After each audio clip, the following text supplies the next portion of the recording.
제 페북글 좀 띄워주십시오.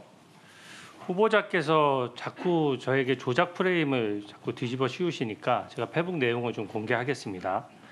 쟁점은 간단해요. 저는 부의금 1.6억, 출판기념회 1억, 그리고 또 1.5억 해서 2.5억, 3년 사이에 있었고요.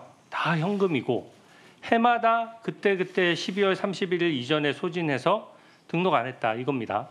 지금 후보자의 주장이 그거예요. 근데 저는 그렇게 생각합니다. 예전에 출판기념회가 어땠는지 몰라도 현재 대한민국 국민의 눈높이에는 맞지 않다. 그렇게 생각하는 거죠.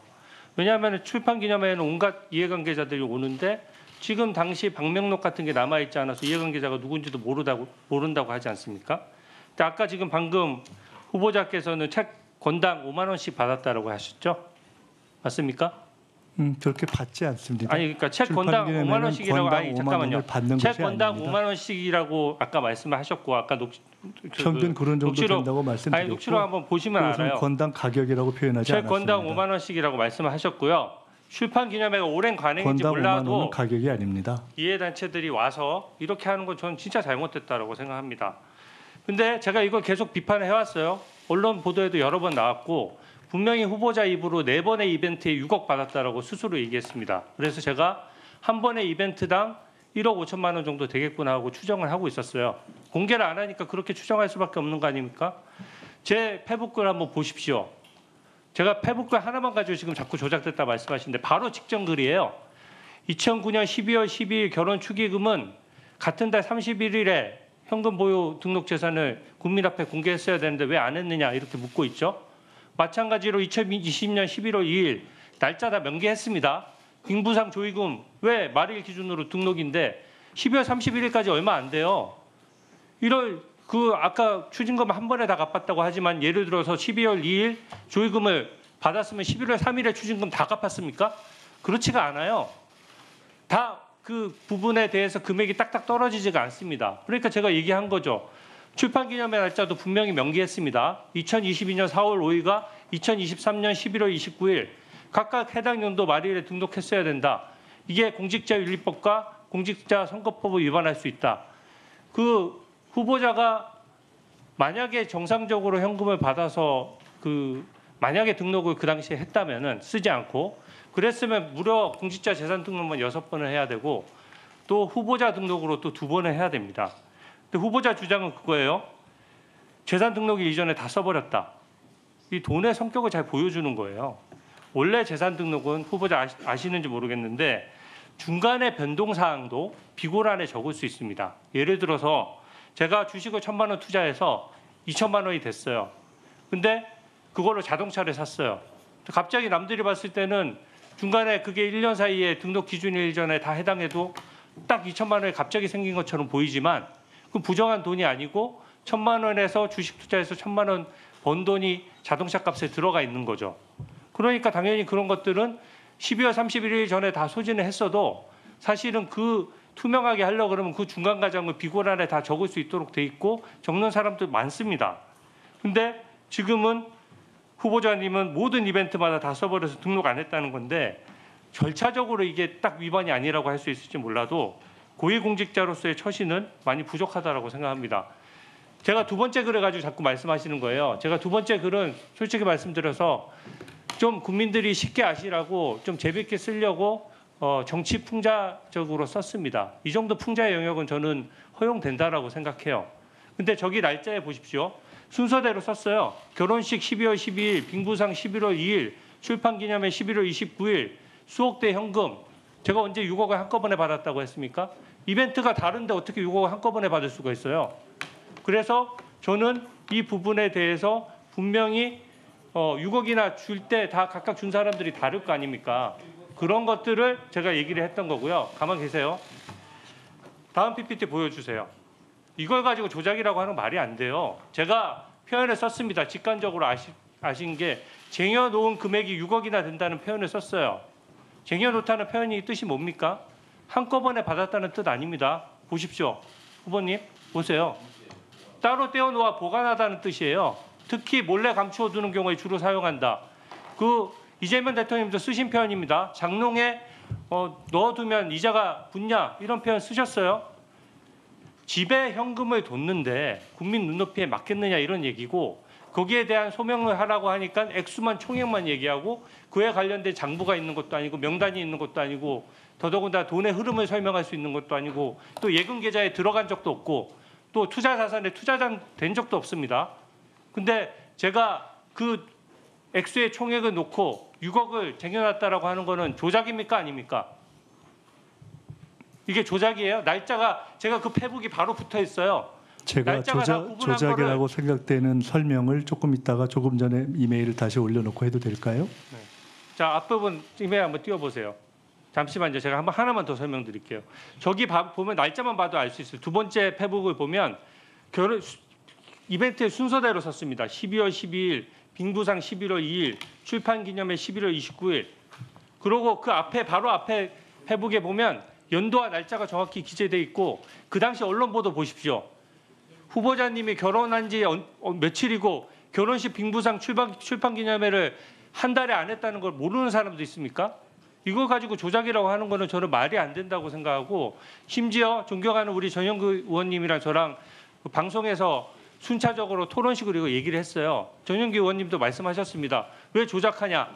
한 번에 6억 받은 거 아닌데 다 합쳐서 받은 것처럼 왜 조작하냐라고 말씀하셨지만 그 진행자가 오히려 반박을 해주셨어요.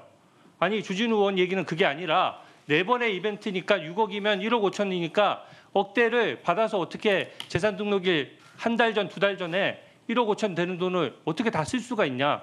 일반 국민이 20일, 30일, 40일 만에 현금 1억 5천 쓰는 거 보셨습니까? 보셨어요? 어떻게 씁니까? 현금 1억 5천을. 네, 그렇습니다. 말씀드려도 될까요? 네. 그 결론부터 말씀드리면은 주진우 의원님께서 본인이 썼던 이메일 페북이 국민들에게 네 펼쳐주셔도 좋겠습니다. 지워주셔도 좋겠어요. 제가 기억하니까요. 국민들에게 조작이라는 인상을 주었기 때문에 저것은 문제가 있다라는 것을 일종의 토로하신 말씀으로 들었습니다. 예, 제가 그렇게 하겠습니다. 그렇게 하겠습니다. 그러면 띄워주시는 것을 허락한다면 잠깐만. 네, 제가 띄워주시죠. 예, 그 부분만 제가 설명을 해야 되니까 띄워놓고 하겠습니다.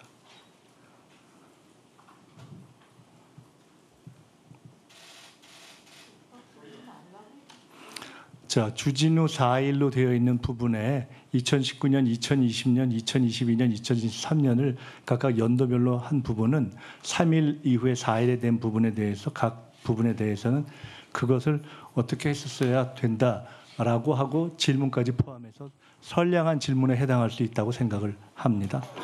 그러나 3일에 해당하는 부분을 각각 나누어서 또는 문맥 전체로 놓고 본다면 현금 봉투로 6억 받은 건데 현금 봉투 6억 쌓아두면 에 이어서 바로 결혼식 날짜를 연도별로 구분하지 않고 결혼식 빙부상 출판 기념회를 연속해서 하고 바로 뒤에 다시 6억이나 준 고마운 사람들이라는 표현을 통해서 아마 국민들에게 바이든 날리면을 물었던 정도의 여론조사를 실시한다면 저것은 동시에 받은 6억을 동시에 있었던 12월 11월 2일, 11월 29일 날 쓴 것으로 판단되지 않겠나라고 하는 인상을 주는 것이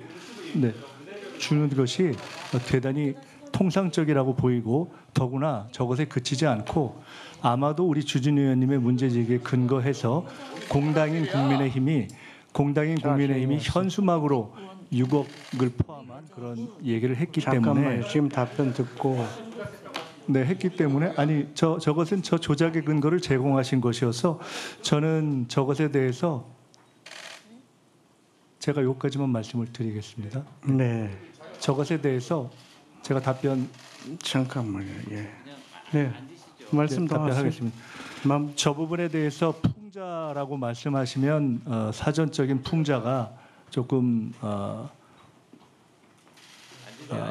좀 서글플 것 같다. 왜냐하면 저것은 풍자가 아니라 저는 정확하게 사실에 대한 오인을 불러일으키는 것이기 때문에 어떠한 사실을 해학적인 표현으로 한다는 한국적 정서의 아주 탁월한 전통인 풍자로 비교할 수는 없다. 저것은 엄격한 의미에서의 조작으로 규정하는 것이 정확하다. 이렇게 생각됩니다. 통상적이라면 저런 오인을 불러왔다면 저는 저런 오인을 불러온 분들이 본인이 또는 당에 명확하게 저런 오인이 없도록 해명하고 청문위원으로서 질의하는 것이 옳다 이렇게 생각합니다. 네. 뭐 자세히 또 양측에서 설명도 질의도 있었고 답변도 있었으니까 국민들이 판단하리라고 생각합니다. 뭐 뜯어서 보면 주진 의원 얘기가 맞고 또 모아서 보면 또 우리 뭐 후보자 주장하는 것도 일리가 뭐 있다고 보시는 그런 국민들도 있으리라고 생각되니까요. 국민들이 판단에 맡기도록 하겠습니다. 네, 그리고 다른 의원들 질의나 또는 후보자 답변 과정에서 의원님들은 좀 자제를 해주시길 바라고 필요하면 본인들 발언 시간에 발언을 하시든지 아니면 정 어려우면 위원장에게 발언권을 얻은 후에 발언을 해주시기를 다시 한번 강력히 촉구를 합니다. 자, 주진 의원님 수고하셨고 다음은 존경하는 전용기 의원님 질의해 주시기 바랍니다. 네, 화성동의 전용기입니다. 제 질문할 거 많은데요. 정책 이야기 제가 우리 후보자님 짧게 답변드리겠습니다. 할 게 많은데 다 말씀을 드려야 될 것 같습니다. 존경하는 주진 의원님께서 그 6억을 쌓아두면 어떤 기분이야? 라고 페이스북에 먼저 쓰셨고 그 밑에 연도 다 지우고 한두 달 사이에 다 썼다고 라고 말씀하셨습니다. 해당 부분을 보면 국민들께서는 현금 6억을 쌓아뒀다라고 보지 않겠습니까? 그것이 결국에는 조작된 프레임으로 후보자를 현금 6억을 장롱에 쌓아놓은 사람이다라고 매도하기 시작했고 결국 그 프레임이 지금까지 유효하다. 그런 부분들을 청문회 과정 중에서 모두 해소되었다고 이야기하는데 아직까지 6억을 말씀하시고 있고 아직까지 그 프레임으로 후보자를 매도하고 매장시키려고 하는 모습들은 저는 굉장히 유감스럽다는 말씀을 먼저 드립니다. 본인이 써놓으셨지 않습니까? 현금 6억을 쌓아두면 어떤 기분이야? 이게 정치 풍자하고 해악이다. 정치는 국민들의 삶을 결정하는 최후의 보루입니다.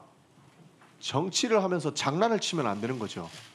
그런 방식으로 후보자를 비난해서 국민들로 하여금 신뢰를 떨어뜨리려고 하고자 하는 행위는 반드시 책임을 물어야 된다고 생각을 합니다. 그리고 본인은 다 나눠서 일정을 적어놨기 때문에 문제없다.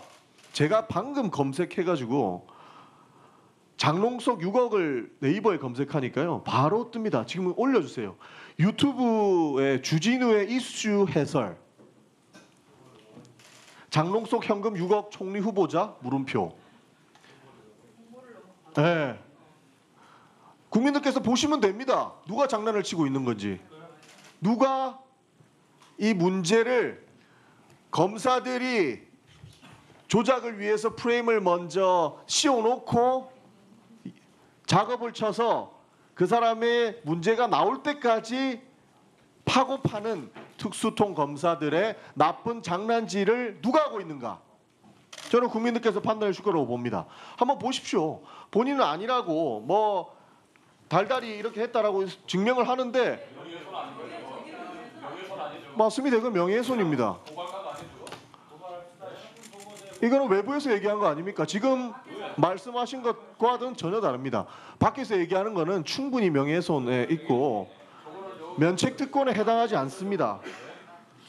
이렇게 이야기를 해놓고 본인은 이런 얘기를 한 적이 없다. 그리고 이 유튜브뿐만 아니고 다른 유튜버들도 이미 총리가 6억을 쌓아놓고 썼다라고 이야기하는 분도 많습니다. 기정사실화돼서 사실관계가 전혀 왜곡돼서 나갔죠. 이 부분을 어떻게 저희가 이야기하지 않을 수 있겠습니까? 그리고 후보자께서 말씀해 주신 것처럼 실제로 국민의힘 공당의 이름을 건 현수막에도 6억이라고 하는 현수막을 붙이고 있습니다. 그 자료까지 가지고 와야 되나요? 제가 차후 질의에 알려드리겠습니다. 이러니까 문제가 있다고 얘기하는 거고 시간이 많이 갔네요.